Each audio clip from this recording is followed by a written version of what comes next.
I must say I'm looking forward to the Doctor Who marathon, the 3 episodes to celebrate the 60th anniversary of Doctor Who with Tennant.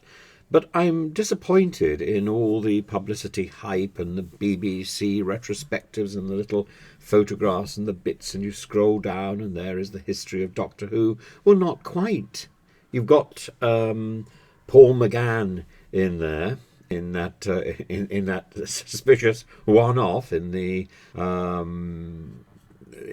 lapse in the limbo when Doctor Who was in limbo, but otherwise Tom Baker, Davison, Hartnell, Troughton, Pertwee.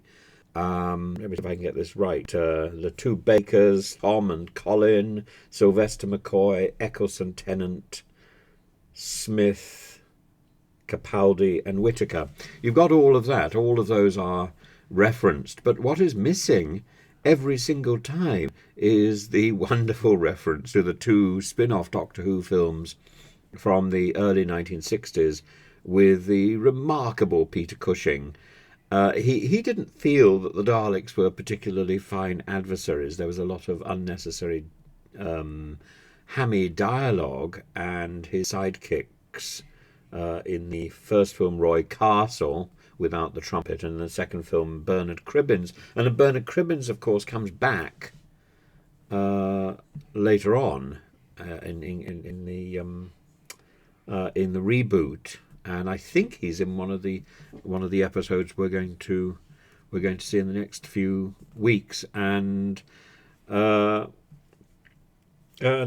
Peter Purvis, the person who ended up in Doctor Who, is there as well. But these 2 films were charming.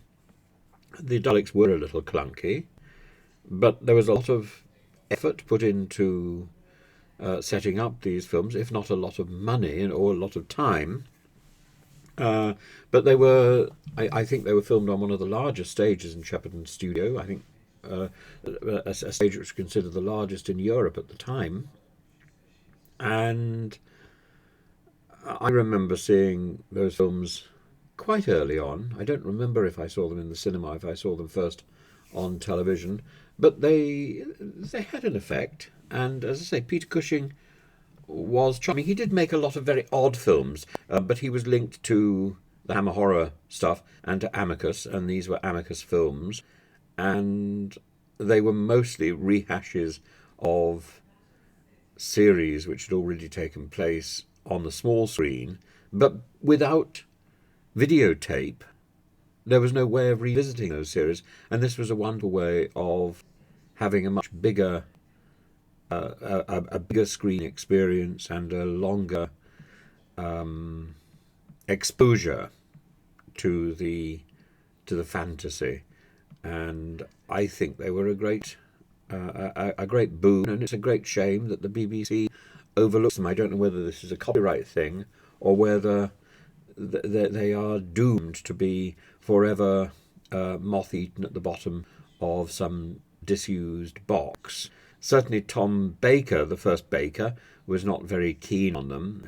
He said that the problem with film is that although you can do things bigger than you can on television, you can't get away with the sort of sticky tape approach that you could get away with in the 1960s and 1970s on television. And a lot of Doctor Who was held together with very little. The first episodes were filmed almost without editing, in a single take, really, and they made great use. If you go back and have a look at some of those early episodes on the BBC archive, they make great use of the black and white constraint, so characters drift into the shadows and come out of the shadows. It's quite spooky, quite clever. I remember I was very taken by Doctor Who when I was a child, partly because one of our family friends was a Silurian. He was very tall, and it was his first acting job, and so I knew at a very early age that this was not real. But the willing suspension of disbelief and the joy of crouching behind the sofa, and the fun that it was on a Saturday afternoon. That was all part of the delight of Doctor Who. I seem to link Doctor Who and Just Lucy, or the Lucille Ball show. Maybe that was also screened on a Saturday afternoon. I don't know, but that was a memory that I particularly have of Doctor Who and Lucille Ball, and sitting watching these programs with my mother. So fond memories, and along with I should add Pinky and Perky, but I think that was something from the morning. I don't remember. It's very unclear. Early memories of British television. There we are.